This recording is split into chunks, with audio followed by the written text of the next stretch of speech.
माता की वंदे वंदे वंदे।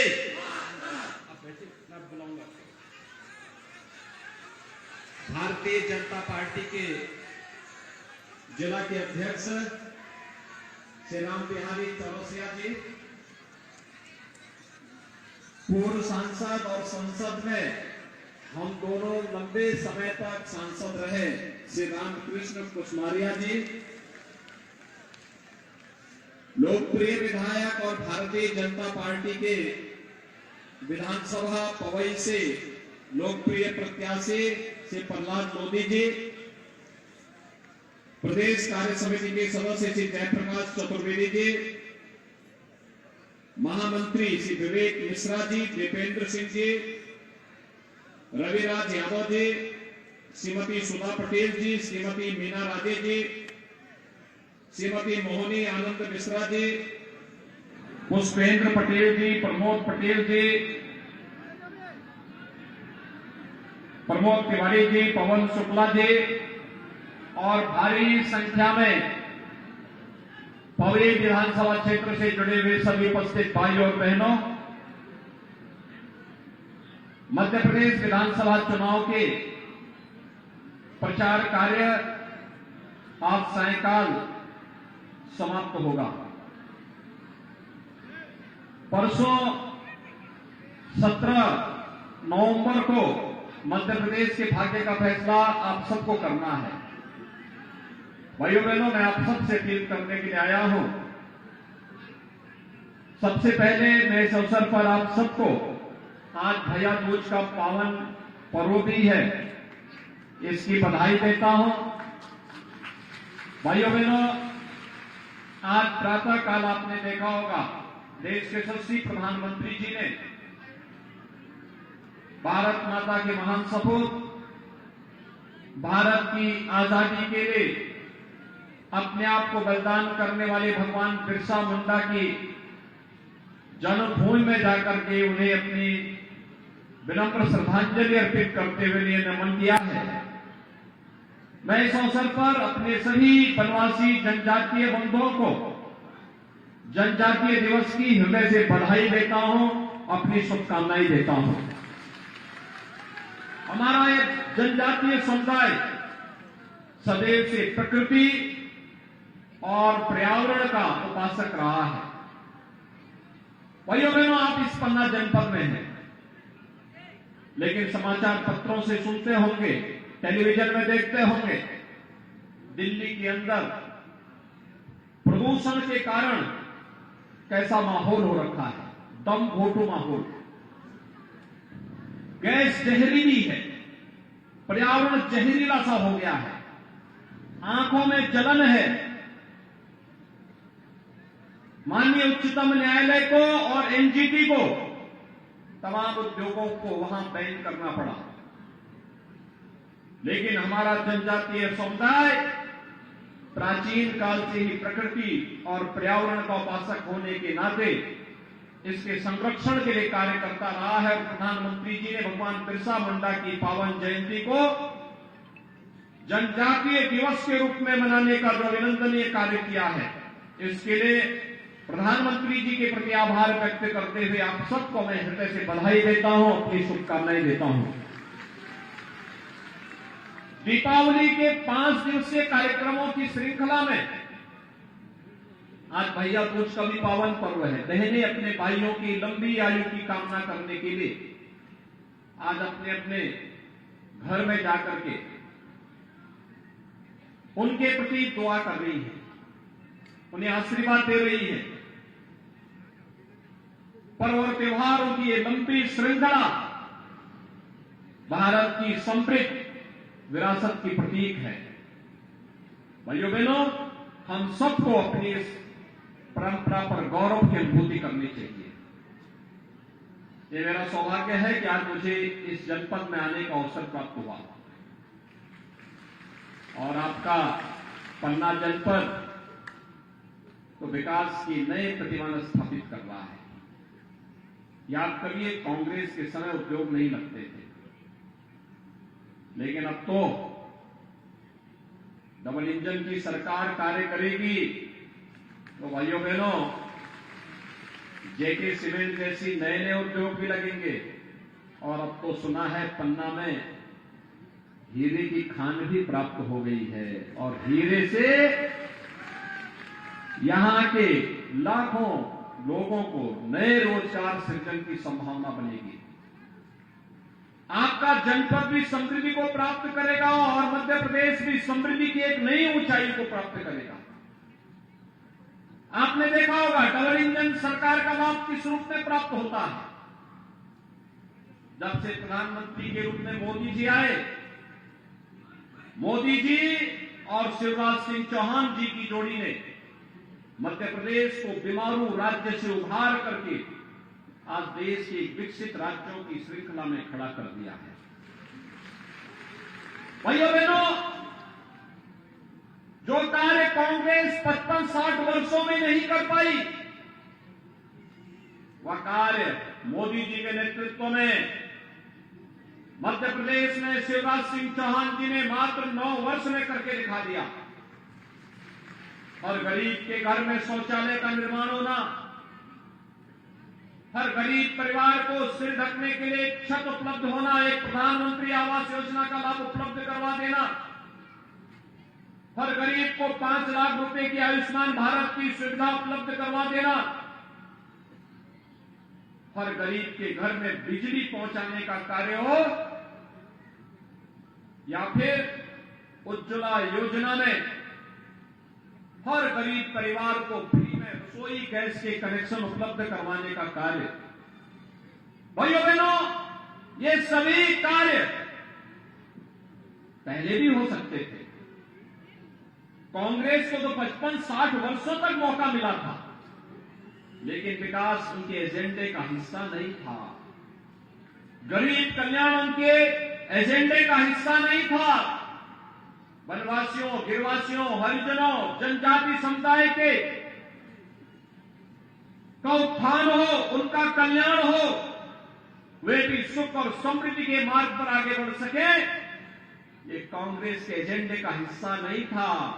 कांग्रेस को जाति के नाम पर बांटती थी, समाज के सामाजिक ताने बाने को छिन्न भिन्न करती थी, वोट बैंक की राजनीति करती थी, और जब सरकार से देने की बात आती थी तो इनके नेता कहते थे कि देश के संसाधनों पर पहला अधिकार तो मुसलमानों का है। यही तो कहते थे इनके लोग, तो यही कहते थे। वो ये नहीं कहते थे कि देश के संसाधनों पर पहला अधिकार गरीबों का है, अन्नदाता किसानों का है, नौजवानों का है, हमारी बहनें और माताओं का है। ये बात कांग्रेस के नेता कभी नहीं कहते थे, क्योंकि विकास उनके एजेंडे का हिस्सा नहीं था। भाइयों बहनों, मोदी जी 2014 में प्रधानमंत्री बने, उन्होंने नारा एक ही दिया, उन्होंने कहा था कि मेरी सरकार देश के गांव के लिए, गरीब के लिए, किसान के लिए, नौजवान के लिए, दलित के लिए, वंचित के लिए, जनजाति के लिए, समाज के सभी तबकों के लिए, महिलाओं के लिए, सबके लिए कार्य करेगी। और इसके लिए उन्होंने नारा दिया, सबका साथ सबका विकास।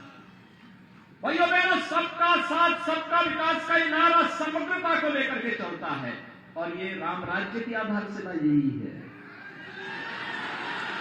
यही राम राज्य है।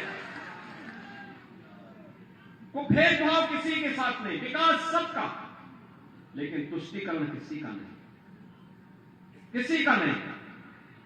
और इस पर चल रही केंद्र की सरकार प्रधानमंत्री मोदी जी के नेतृत्व में वैश्विक स्तर पर भारत का सम्मान बढ़ा रही है। भारत के नौजवानों के सामने दुनिया के पास जाते हैं, आज पहचान का संकट नहीं है, भारत की सीमाएं सुरक्षित है। अब दुश्मन देश भी भारत की तरफ टेढ़ी निगाहों से नहीं देख सकता। सबको मालूम है कि टेढ़ी निगाहों से जब दिखाई देखेंगे तो उनकी आंखें निकालने में भी बहुत देर नहीं लगेगी। भाइयों बहनों, एक नए भारत का दर्शन हम कर रहे हैं मोदी जी के नेतृत्व में, और केंद्र की योजनाओं को और राज्य के साथ जोड़ करके उसका लाभ मध्य प्रदेश के प्रत्येक नागरिक को मिल सके, यह कार्य श्री शिवराज सिंह चौहान जी के नेतृत्व में भारतीय जनता पार्टी ने प्रभावी ढंग से मध्य प्रदेश के अंदर करके दिखा दिया। भाइयों बहनों, कार्य करने का एक जज्बा होता है। आप याद करिए, कांग्रेस के समय में मध्य प्रदेश बीमारू राज्य था, लेकिन आज विकसित हो चुका है। बीमारूपन से दूर होकर, इसको दूर करके विकसित राज्य के रूप में मध्य प्रदेश को एक स्थान दिला दिया गया। अन्नदाता किसानों के लिए सबसे अधिक कृषि विकास दर वाला राज्य है मध्य प्रदेश। नए उद्योग लग रहे हैं, इंफ्रास्ट्रक्चर के अच्छे हाईवे बन रहे हैं, अच्छी सड़कें बन रही हैं, डैम बन रहे हैं, और यही नहीं, IIT, medical college, AIIMS, IIM जैसी संस्थाओं की एक श्रृंखला खड़ी होकर के मध्य प्रदेश के युवाओं के लिए रोजगार सृजन की भी नई संभावनाओं को आगे बढ़ाया जा रहा है। ये वेलफेयर स्टेट की परिकल्पना को साकार करना ही राम राज्य के उदाहरण है। एक और विकास की बड़ी बड़ी परियोजनाएं, गरीब कल्याणकारी योजनाएं प्रभावी ढंग से बिना भेदभाव के तबके के लिए पहुंचाने का कार्य हो रहा है। दूसरी ओर सुरक्षा का एक बेहतर वातावरण। कांग्रेस के समय में पर्व और त्योहार नहीं मना पाते थे, कर्फ्यू लग जाता था। कोई होली, दीपावली कुछ भी आई, पता लगा कर्फ्यू। हमारे लिए पर्व और त्योहार उनके समय में भय और दहशत के माहौल के जैसे बन गए थे, लेकिन आज कर्फ्यू नहीं लगता है। आज तो शानदार तरीके से उत्साह के साथ अपने पर्व और त्योहारों को आयोजित करके एक दूसरे को बधाई देते हैं। उत्साह और अमन के साथ पर्व और त्योहारों में पूरा समाज एकजुट होकर के इन आयोजनों में शामिल होता है। सरकार बदलने से, अच्छे नेतृत्व आने से कितना परिवर्तन हो सकता है, ये भारतीय जनता पार्टी की डबल इंजन सरकार ने मध्य प्रदेश के अंदर करके दिखाई है। और इसलिए भाइयों बहनों, आज मैं आपके पास आया हूं कि आपकी आस्था को सम्मान भी भारतीय जनता पार्टी की डबल इंजन सरकार ही देगी।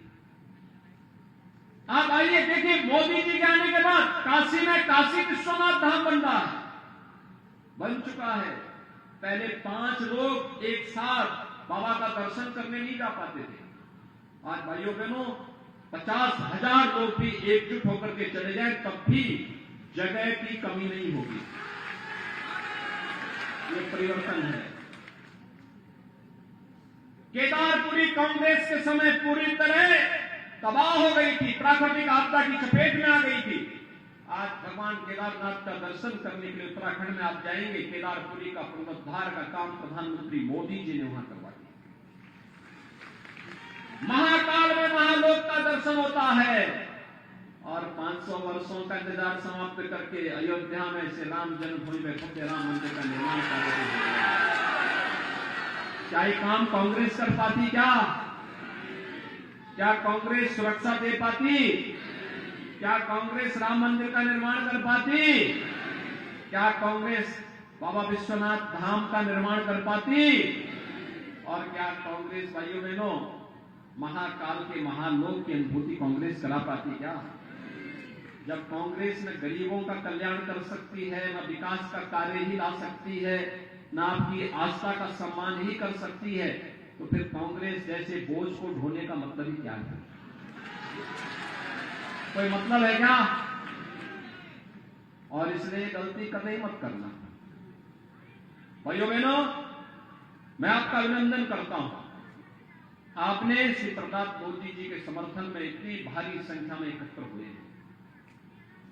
एक विधायक के रूप में मैंने अपनी जिम्मेदारियों का निर्वहन करना प्रारंभ किया, लेकिन पहले कांग्रेस की सरकार ने उनके पीछे पड़ करके उनको पूरी तरह क्रैश करने का प्रयास किया, लेकिन उनकी हिम्मत के सामने कांग्रेस की हिम्मत जवाब दे गई।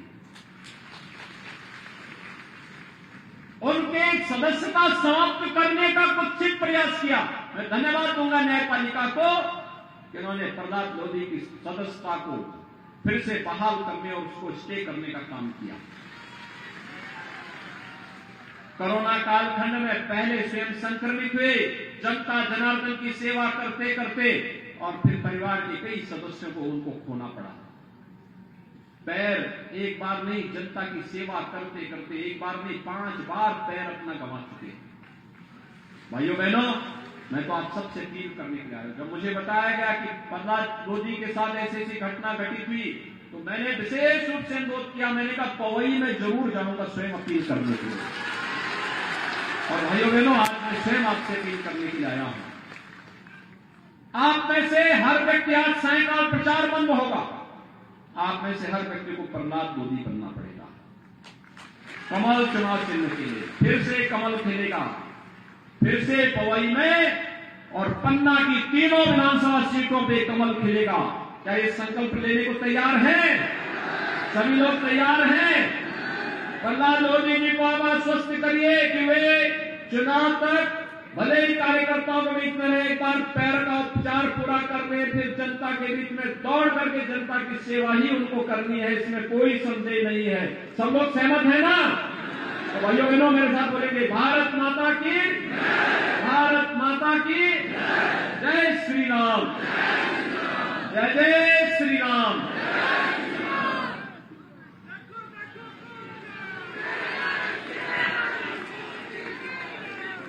माननीय योगी आदित्यनाथ जी का